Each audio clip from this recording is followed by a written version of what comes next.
Bonjour et bienvenue dans cette séquence d'introduction à la notion d'intégrale.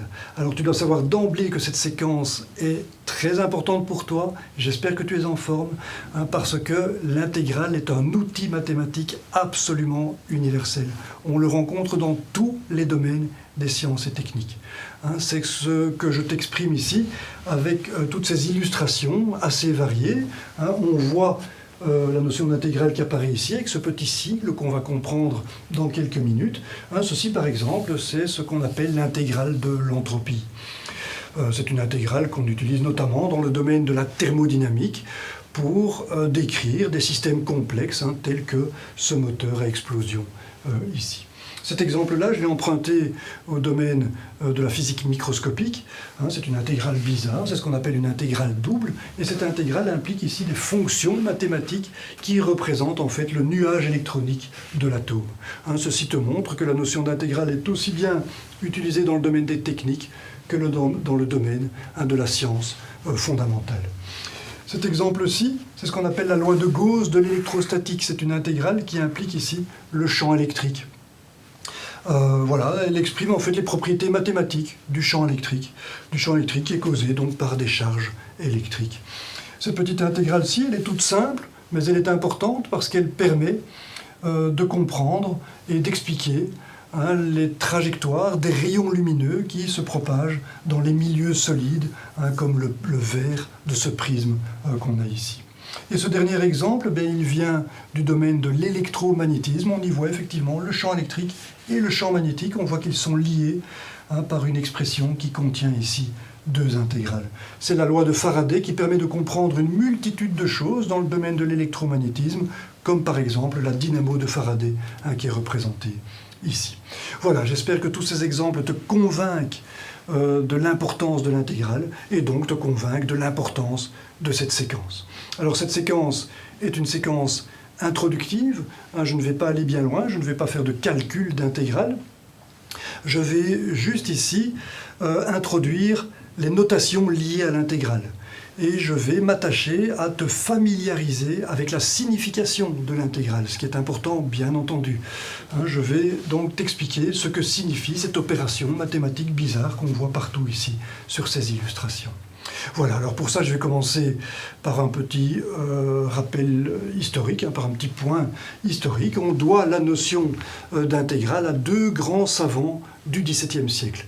Alors le premier ici, tu l'as déjà reconnu, c'est Isaac Newton, et l'autre, tu n'en as sans doute jamais entendu parler, c'est Gottfried Leibniz, qui est un philosophe et mathématicien allemand qui a vécu donc à la même période que Newton, comme tu peux le voir.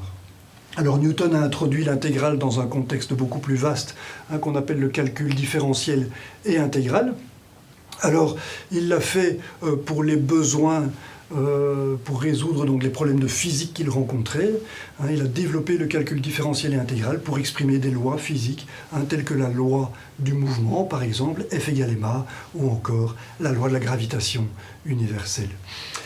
Voilà donc un manuscrit de Newton dans lequel on retrouve des éléments de calcul différentiel et intégral. Alors Leibniz, c'est très différent. Lui, il était essentiellement mathématicien. Il a développé le calcul différentiel et intégral dans le contexte strict des mathématiques. Et il publiait ses travaux dans les revues scientifiques de l'époque. On en voit ici une page dans laquelle on retrouve la notation qu'il a introduite, le petit d qui est ici. C'est ce qu'on appelle donc une différentielle, un élément infinitésimal. C'est une notation qui est encore utilisée actuellement et on la retrouvera bien sûr dans cet exposé.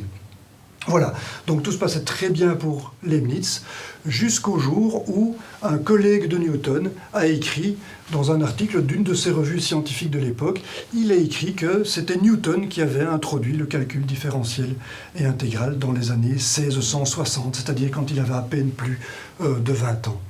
Et ça a beaucoup vexé Leibniz, qui estimait que c'était lui qui était à l'origine du calcul différentiel et intégral.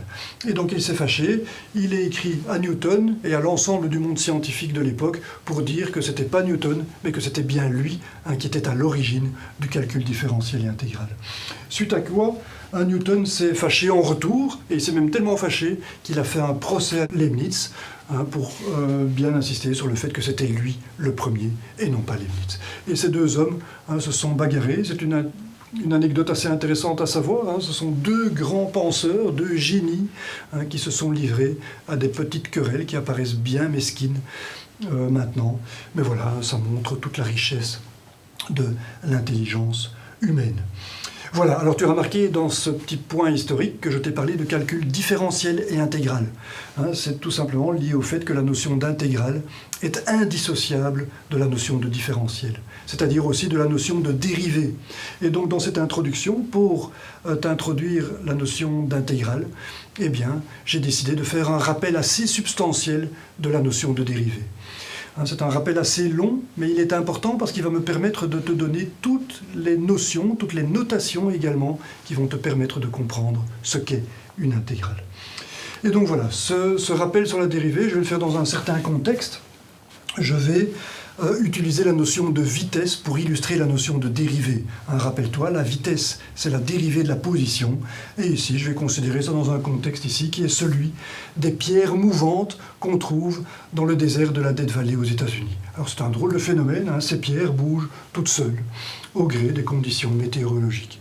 Elles avancent assez lentement, quelques centimètres par heure, mais voilà, les scientifiques s'intéressent encore à ce phénomène, et on va ici s'identifier à ce scientifique, on va imaginer qu'on s'intéresse à l'évolution de la vitesse, hein, de ces pierres au cours de la journée. Alors voilà, on va s'imaginer qu'on fait la mesure de la vitesse de cette pierre. Pour ça, on se munit forcément d'un mètre pour mesurer les positions successives de la pierre. Au cours du temps, on a donc bien une horloge et un mètre. Et donc avec ça, je pourrais faire un graphe de la position du caillou au cours du temps. Le temps est là, la position du caillou mesurée par le mètre est là, le x ici, c'est ce qu'on va lire sur le mètre. Le temps initial ici, on va considérer que c'est 8 heures du matin et que TF c'est 8 heures du soir. Toute une journée d'expérience, il faut bien ça. Hein, le caillou avance très très lentement. Hein, pour une étude significative, on va faire l'étude sur toute la journée. Voilà. Et la question que je me pose maintenant, c'est de savoir, est-ce que connaissant la position du caillou pour tout temps, est-ce que je peux connaître la vitesse du caillou? Alors tu sais que la réponse c'est oui, bien sûr, hein, c'est la notion de dérivée qui va nous amener à ça. Mais voilà, donc je me pose encore la question ici, comment est-ce que ça se passe en pratique, hein? Je vais maintenant retrouver la notion de dérivée très progressivement, en passant par des choses très pratiques. Comment est-ce que je fais pour avoir la vitesse du caillou? Voilà, c'est dans le désert de la Death Valley, il fait très chaud, je suis un petit peu paresseux, je décide de prendre la position du caillou ici toutes les 2 heures. Hein, donc je vais prendre ici un intervalle de temps régulier qui sera delta t ici, qui vaudra 2 heures. Voilà, ce temps delta t, je vais le trouver en prenant la durée de l'expérience. 8 heures du matin et 8 heures du soir, ça va me donner 12 heures pour la différence entre TF et TI. TF moins TI, c'est bien la durée de l'expérience, 12 heures. 12 divisé par 6, ça me fait bien 2 heures. Je fais une mesure toutes les 2 heures. Voilà, ces mesures sont là. J'ai bien la position du caillou toutes les 2 heures. Alors, voilà, chaque intervalle commence à un certain temps, Tn ici, et termine au temps Tn plus delta t. C'est la signification, bien sûr, de ce delta t. C'est la durée d'un intervalle. Alors, le n qui est ici, il faut bien comprendre ce que c'est. C'est une notation qui est très générale en fait. Le n ici, c'est un indice qui me permet de numéroter les intervalles de temps. Ici, j'ai un temps t1 à la fin du premier intervalle. Ici, j'ai un temps t2 à la fin du deuxième intervalle. Et donc, tu vas me dire ici, j'aurais dû écrire 3. C'est vrai, hein, mais je vais estimer ici qu'en fait, c'est un intervalle quelconque. C'est un des intervalles que j'ai ici sur la durée de l'expérience. Voilà, c'est simplement pour avoir une notation générale. J'introduis cet indice. L'indice qui va numéroter ici l'intervalle auquel je m'intéresse. Voilà, tu vas voir que c'est assez pratique, hein, cette manière de faire.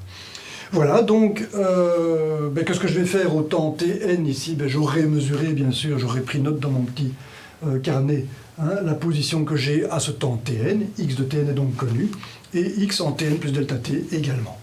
Et ça c'est bien, parce qu'alors il me suffira de faire la différence ici pour avoir la distance parcourue, le delta Xn ici, c'est la distance parcourue, c'est bien x en Tn plus delta t moins x en Tn, c'est bien la distance que j'ai parcourue sur l'intervalle de temps n, hein, que j'ai ici, le nème intervalle de temps. Voilà, et donc je peux calculer la vitesse, bien sûr, qui n'est rien d'autre que la distance parcourue divisée par le temps mis pour la parcourir.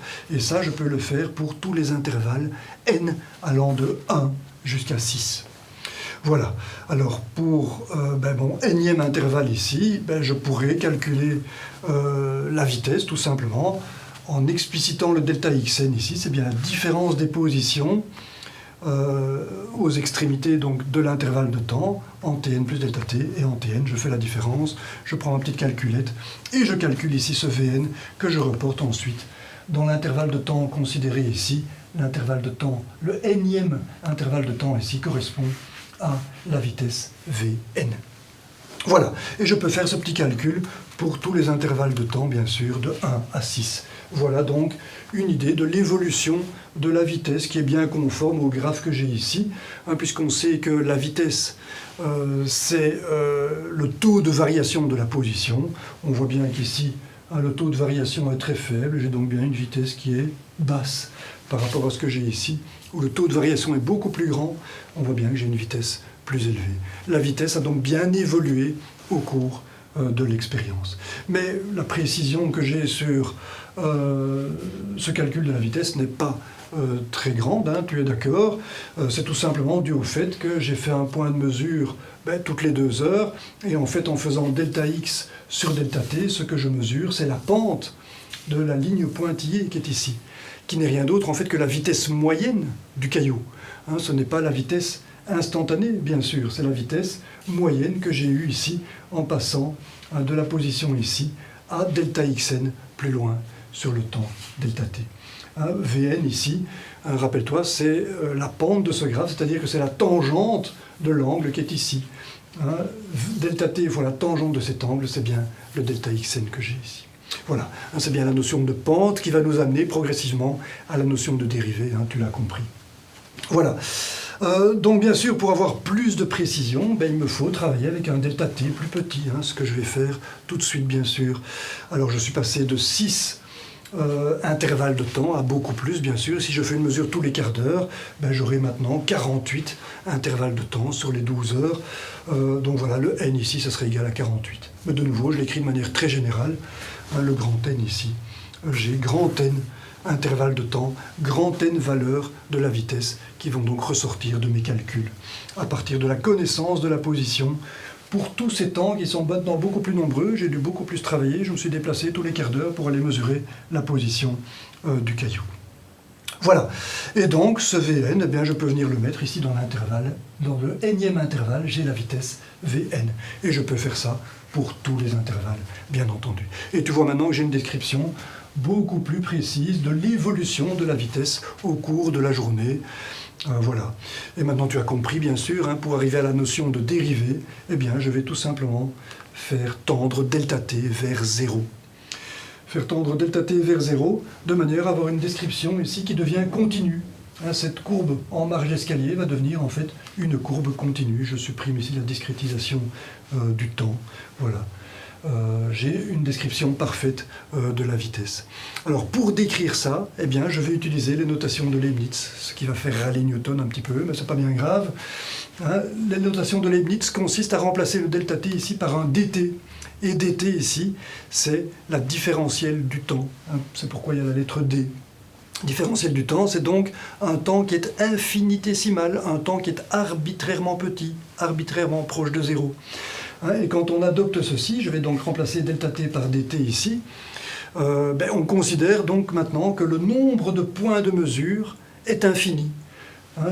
Je n'ai plus des points de mesure qui sont discrets ici le long de l'axe des temps, mais toutes les valeurs du temps en tant que variable continue sont maintenant considérées. C'est bien ça que ça veut dire ce dt. Ça veut dire que je me déplace d'une valeur à l'autre du temps, les temps étant infiniment proches de l'autre. Je passe donc d'une description discrète des points de mesure à un continuum de points de mesure. Et donc cette description-ci n'est tout simplement plus valable. J'ai maintenant une infinité d'intervalles de temps à considérer. Et le temps, je répète, est devenu une variable continue. Je vais donc remplacer cette variable discrète Tn ici. Je pouvais compter le nombre de points de mesure que j'avais. Et maintenant, ils deviennent indénombrables. J'en ai autant que j'ai de valeurs de t ici entre Tf et Ti. ce qui est bien indénombrable. Et donc je supprime l'indice n ici qui n'a plus de signification dès que j'introduis ce dt. Voilà, l'indice n est parti partout. Et maintenant, je peux remplacer delta t partout par dt, ce que je fais ici. Et là, voilà qui est fait. Je peux donc le faire ici aussi, au-dessus, en dessous, bien entendu. Et maintenant, avec quoi est-ce que je me retrouve ici? Je me retrouve avec une valeur de x autant t plus dt, et une valeur de x autant t que je retire. Il est clair que la différence entre ces deux grandeurs, elle est aussi arbitrairement petite. Il faut bien imaginer que si dt ici tend vers 0, dx aussi tend vers 0. Et donc, ceci me permet en fait de venir cerner la vitesse que je suis en train de calculer ici, de cerner la vitesse vraiment au temps t. Il n'y a plus vraiment, pour la vitesse ici, il n'y a plus de différence entre la vitesse au temps t plus dt, puisque dt est arbitrairement petit. Et donc je passe de la notion de vitesse moyenne que j'ai là, à la notion de vitesse instantanée, la vitesse que j'ai au temps t. Voilà, je vais donc tout de suite le mettre ici également. Je décris maintenant la vitesse, non plus comme une courbe en escalier comme ceci, qui était discrète, mais par une courbe continue. Je connais la fonction vitesse comme une fonction continue d'une variable continue. Voilà. Et donc ceci, voilà, le numérateur qui est ici, comme je le disais, il est devenu infinitésimal, et donc je dois l'écrire. Il est devenu infinitésimal, je le remplace par dx. Et maintenant, je peux écrire le numérateur ici comme étant dx, et j'obtiens dx sur dt. Et tu l'as reconnu, ceci, c'est la dérivée de x par rapport au temps, le rapport des différentiels de position et de temps me donne la vitesse. Et donc ce rapport d'accroissement que j'ai ici devient un rapport de différentiel qui n'est autre que la dérivée.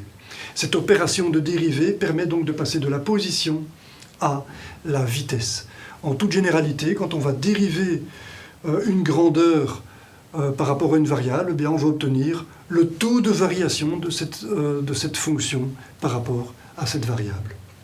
Voilà, donc la vitesse, c'est bien le taux de variation de la position, c'est évident, je l'ai déjà dit ici, en disant que la pente est grande, c'est le taux de variation qui correspond à une vitesse grande, la pente est petite, la vitesse est petite.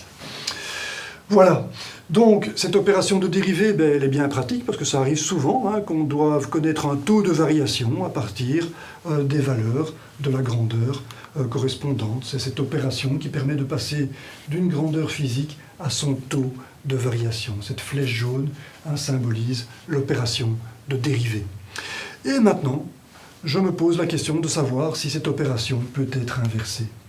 Est-ce que je suis capable de passer de la connaissance de la fonction vitesse ici, en fonction du temps? Est-ce que je peux passer de la vitesse en fonction du temps à la position en fonction du temps? C'est donc l'opération inverse de la dérivée. Eh bien, la réponse est oui. On va la trouver dans la notion d'intégrale. Alors, je vais plutôt adresser ici une question plus simple encore, plutôt que de dire que je recherche la fonction position x de t. Je vais simplement poser la question, est-ce que je suis capable, connaissant la vitesse au cours du temps, est-ce que je suis capable de calculer la distance parcourue sur l'intervalle de temps considéré, ici la durée de l'expérience? La réponse est sans doute pas aussi évidente. Si on connaît la vitesse et qu'on connaît la durée, on aurait tendance, si on ne réfléchit pas trop, à dire oui, je peux connaître la distance. On sait que la distance, c'est la vitesse fois le temps. Donc on a en tête la petite formule toute simple qui dit que la distance parcourue, c'est la vitesse fois le temps. Le temps ici, c'est la durée de l'expérience, c'est bien TF moins TI, c'est les 12 heures de l'expérience. Si j'ai la vitesse, je peux calculer la distance. Il est clair que ce n'est pas vrai. Ceci ne fonctionne pas, puisque la vitesse, elle évolue pendant la durée de l'expérience. Tu vois bien que de TI à TF, la vitesse, elle a évolué. Alors qu'est-ce que je prendrais comme valeur de la vitesse? La vitesse au début, la vitesse au milieu, la vitesse à la fin? On ne sait pas trop. Donc on voit bien que cette formule-ci n'est plus valable. Cette formule-ci ne serait valable que si la vitesse était constante. Si j'avais ici une vitesse constante, je pourrais dire effectivement que la distance parcourue, c'est la vitesse fois le temps. Mais maintenant, tu vois clairement que ce n'est plus vrai. Je ne sais pas quoi adopter comme valeur de V ici, si V évolue dans l'intervalle de temps considéré. Et voilà, donc on voit que ceci n'est pas juste, et il faudra donc étudier ce problème, et on verra que la notion d'intégrale va venir à notre secours ici. On verra qu'on peut donner la réponse grâce à l'intégrale. Et voilà, donc pour adresser ce problème, je vais repartir de la situation dans laquelle j'étais au départ, c'est-à-dire que je suppose que je connais la vitesse moyenne dans chacun des intervalles de temps, qui étaient donc de 2 heures. Voilà, donc tu dois imaginer que tu as noté sur ton petit cahier toutes les vitesses et que tu as perdu la page qui donnait les positions. Okay, donc tu te retrouves là avec toutes les vitesses prises sur les périodes de 2 heures. Ce sont toutes les valeurs que je retrouve ici, ce sont les Vn qui sont écrits ici, pour les 6 périodes de temps, mais tu as perdu les positions, et donc tu ne sais plus à quelle distance de propagation, à quelle distance de déplacement ça correspondait. Donc voilà, on va répondre à cette question. Est-ce que connaissant les vitesses sur chacun des intervalles, je peux connaître la distance de déplacement donc, du caillou? Ben, la réponse est oui, bien sûr, on l'entrevoit déjà ici. Bien sûr, on voit bien que delta xn ici sera donné par la vitesse moyenne multipliée par delta t, ce que j'écris tout de suite, bien sûr. Alors pour le premier intervalle, ben, je connais la vitesse V1, je l'ai noté dans mon petit carnet, la voilà. Et il me suffit que je multiplie ce V1 par le delta t qui vaut 2 heures. Et donc je peux avoir delta x1. Voilà, delta x1 que je mets ici, bien sûr, à la suite de la position initiale x de ti.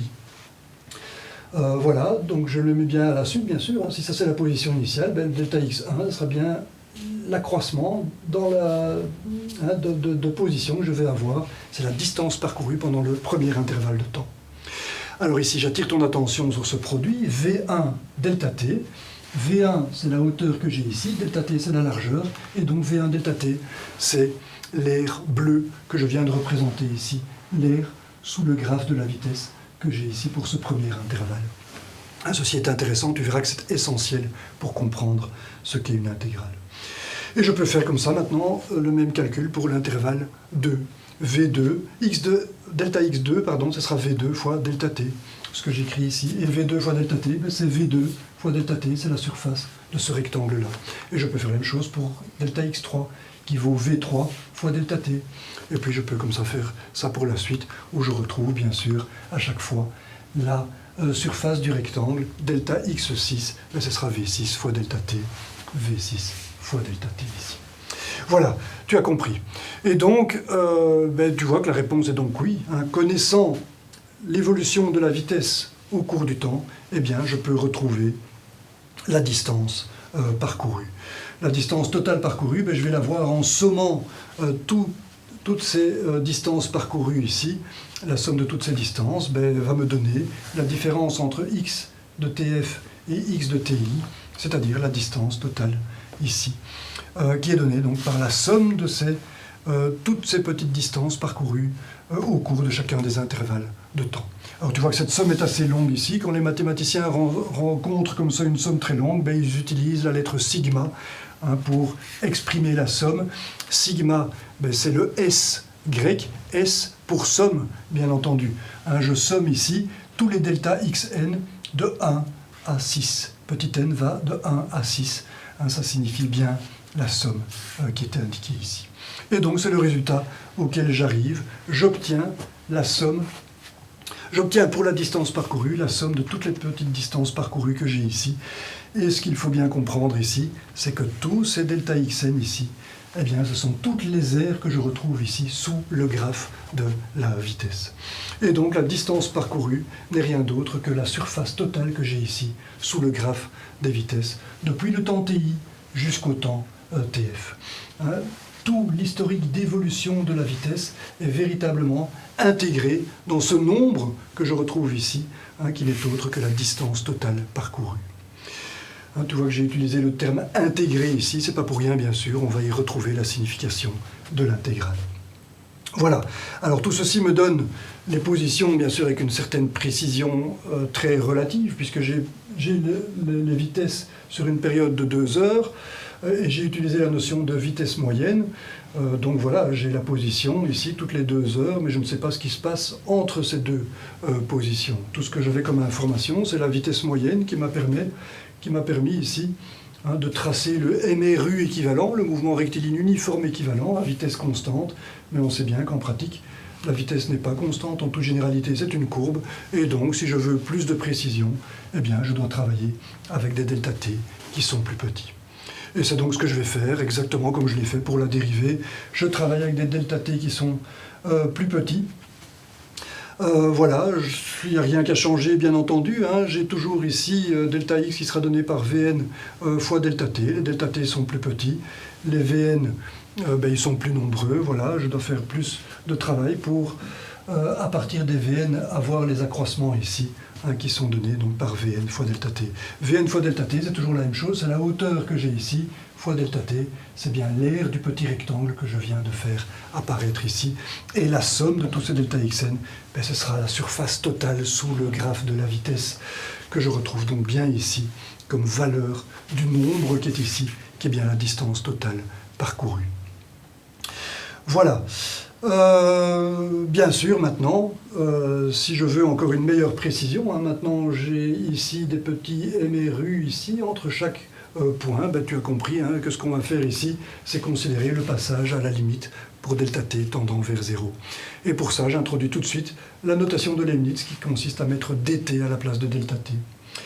Je mets dt à la place de delta t ici, et donc de nouveau, je me retrouve avec une variable continue pour décrire les intervalles, pour décrire les temps de mesure. Les intervalles deviennent, eux, arbitrairement petits. Et donc je vais me débarrasser de l'indice n ici. Le nombre d'intervalles est devenu indénombrable, n est infini, et t, n, est devenu le temps lui-même. C'est une variable continue. Un continuum de points de mesure est supposé connu ici.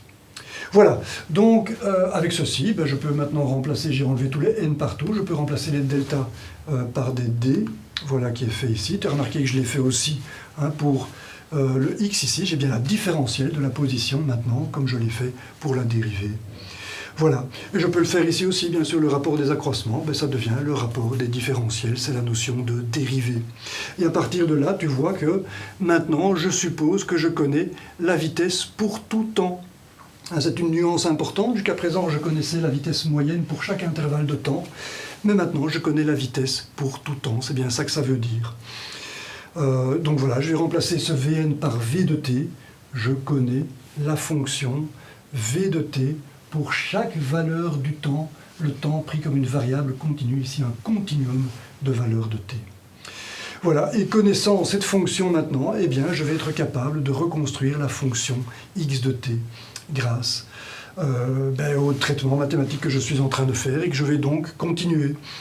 Qu'est-ce que je vois? Où est-ce que j'en suis? Donc je viens de remplacer v de t par une fonction Vn par une fonction continue v de t. Ce que je fais ici aussi, hein, le delta x qui valait Vn delta t, ça devient forcément dx est égal à v de t dt.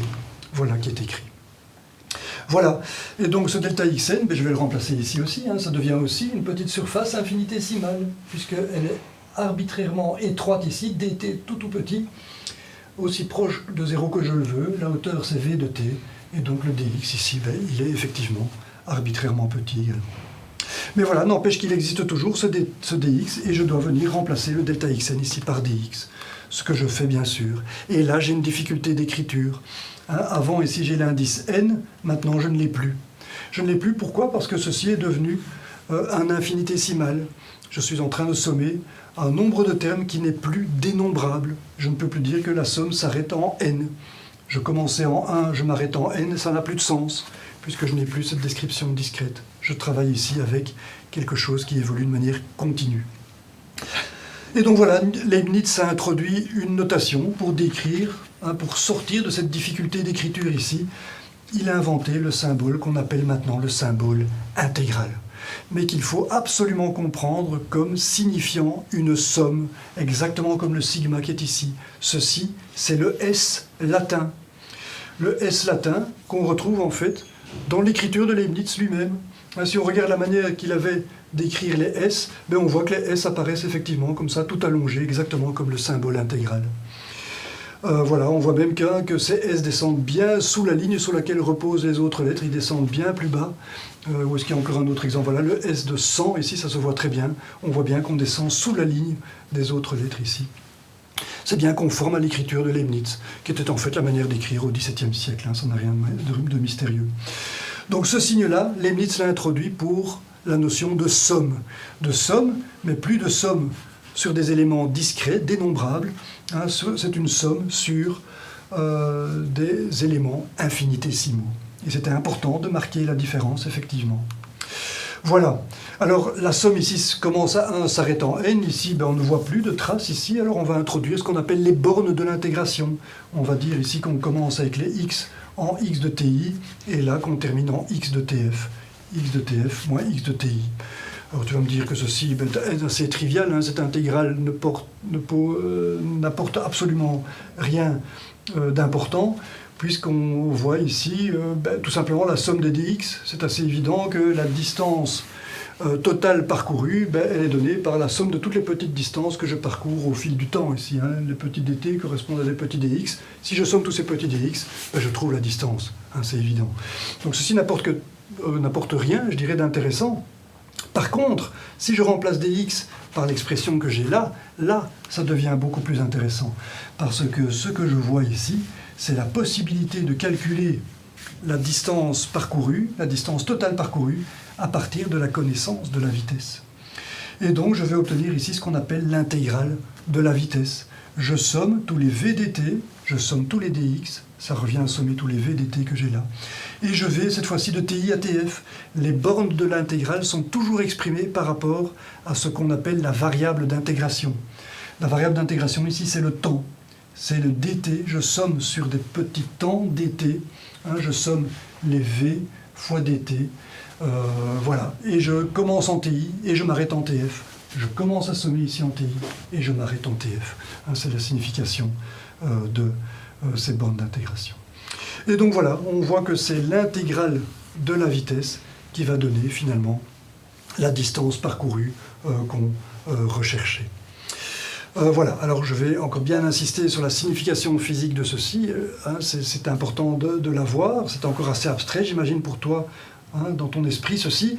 Donc ce v dt là, v de t dt, qu'est-ce qu'il veut dire, hein? Il signifie bien les dx. Pour un dt, si j'ai une certaine pente ici qui vaut v, eh bien je trouverai dx qui vaut v de t dt. Le v de t, ce n'est rien d'autre que la hauteur que j'ai ici. Le dt, c'est la largeur. C'est donc bien la surface bleue que je viens de mettre en évidence ici. Et ceci, ce n'est rien d'autre que la somme de tous ces petits rectangles, de toutes les surfaces de ces petits rectangles que j'ai là, depuis ti jusqu'à tf. Et c'est donc l'aire bleue que j'ai ici. Hein, c'est cette opération d'intégration que je retrouve ici. L'intégration de tout l'historique ici de la vitesse que je retrouve donc dans cette intégrale. Et c'est bien comme ça qu'il faut comprendre la notion d'intégrale. Intégrale vient du latin integer, qui veut dire entier.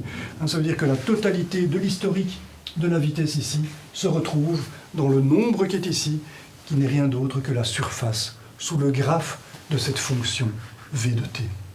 Voilà. Et cet historique de la vitesse, on le retrouve ici, avec ces pierres mouvantes. L'avantage, c'est qu'on voit qu'elles ont bougé. La distance parcourue, ici, on la voit, hein, sous forme de la trace ici de la pierre. Cette distance parcourue, on la voit ici, donc cette trace traduit le fait que la pierre est bien passée par ici, qu'elle avait une certaine vitesse. Hein, on visualise l'intégrale. Hein, c'est bien pour ça que j'ai choisi cet exemple, bien sûr, pour illustrer l'intégrale. Voilà. Donc, on est arrivé à répondre. Alors, tu es sans doute un petit peu frustré ici parce que tu ne vois pas trop hein, ce que tu vas faire de ceci. Ça, c'est calculable. Hein, on verra comment dans la séquence qui va suivre. Mais en attendant, j'aimerais bien encore faire un petit commentaire hein, sur le fait que la distance parcourue ici, je peux la calculer en fait pour n'importe quel temps final. Si je connais la vitesse du temps t au temps tf, je pourrais très bien considérer que je m'arrête ici. Que vaut la distance parcourue à un temps intermédiaire, ici comme si tf était plus petit, plutôt que de faire sur 12 heures, je fais sur 8 heures, je me retrouve ici quelque part. On a la réponse, bien sûr, hein. Il suffit de reculer tf ici, et la surface va forcément ici diminuer, ce qui correspond forcément à une diminution de la longueur que j'ai ici. C'est la signification de cette pente. En fait, si je descends ici, en diminuant tf, c'est parce que je diminue la surface, bien entendu, puisque cette intégrale signifie cette surface. Donc voilà, je peux faire varier tf, et on voit bien sûr que ça diminue. Et maintenant, bien sûr, je peux considérer aussi que ce résultat me donne la fonction x de tf. Pour ça, il me suffit de mettre x de ti de l'autre côté. Et j'ai donc x de tf qui vaut x de ti plus l'intégrale. Et avec ça, je décris cette fois-ci maintenant la fonction elle-même, la fonction x de tf. Voilà, donc quand je fais varier x de tf, eh bien, je vais déplacer le point ici sur cette courbe, sur le graphe de la fonction x de tf. Et ça veut dire que cette intégrale permet de retrouver cette fonction x de tf. Je les confronte ici, tout simplement pour dire que j'ai ici l'opération inverse de l'opération de dérivée. Avec l'opération de dérivée, je partais de la connaissance de la position pour avoir la vitesse, je partais de la connaissance de la grandeur physique pour en avoir le taux de variation, et maintenant avec l'intégrale, c'est l'inverse. Je pars de la vitesse, du taux de variation, pour arriver à la position, c'est-à-dire la grandeur physique, dont j'ai le taux de variation. Voilà, donc ceci est assez général. Dès qu'on aura un taux de variation d'une grandeur physique, on va pouvoir calculer la grandeur physique elle-même et on va pouvoir l'étudier par rapport à la variable considérée, ici le temps en l'occurrence. Voilà, alors le tout ce sera de savoir comment calculer cette intégrale.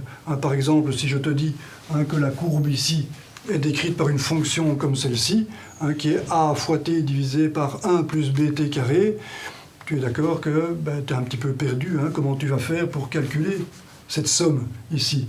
Je te rappelle la signification de l'intégrale ici, le v de t dt. Le v de t dt, c'est le dx qui est ici, qui correspond à un dt, et je dois sommer ça depuis ti jusqu'à tf. C'est bien ça que ça signifie. On ne voit pas trop comment on va faire ici pour considérer l'aire de ces petits rectangles ici, puis les sommer tous. On ne voit pas trop comment on va faire. Mais là, tu peux vraiment faire confiance à ces deux savants bougons. Ils ont tout prévu pour nous amener à calculer des intégrales. Et ça, eh bien, c'est l'objet de la séquence qui va suivre, à laquelle je t'invite, bien entendu, immédiatement. Voilà. Merci pour ton attention et à très bientôt donc.